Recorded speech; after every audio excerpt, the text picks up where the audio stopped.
সারাদিন তো রান্না করে করি, রাত আসলে যে আমার কোথা থেকে যে রান্না চলে আসে। রান্না বলে তুই সারাদিন রান্না করবি, রান্না কেন বন্ধ করিস? ঠিক কথাই তো, 24 ঘন্টা রান্না করি। দেখেন রাত্রে কি রান্না করবো, লাউ রান্না করবো চিংড়ি মাছ দিয়ে, আর আলু দিয়ে মুরগি রান্না করবো। মানে আমার রান্নাই শেষ হয় না, সারাদিন রান্না করি। তারপরেও রাত হইলেও আমার কোথার থেকে জানি চলে আসে আরও রান্নার কথা। মেহমান আসতেই থাকে, আমি রান্না করতেই থাকি। আমি যে মানুষ কি না আমি জানি না, আমার মনে হয় কোনো কষ্ট নেই, বুঝছেন?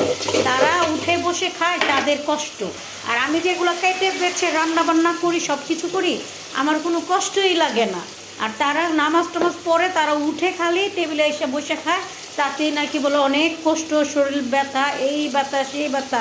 আল্লাহ দুনিয়ার থেকে মানুষকে বুঝাই দেয়, কাজ না করলে মানুষের শরীরে কি ব্যথা ব্যথা আসে, এটাই কিন্তু বাস্তব, কাউকে করে না।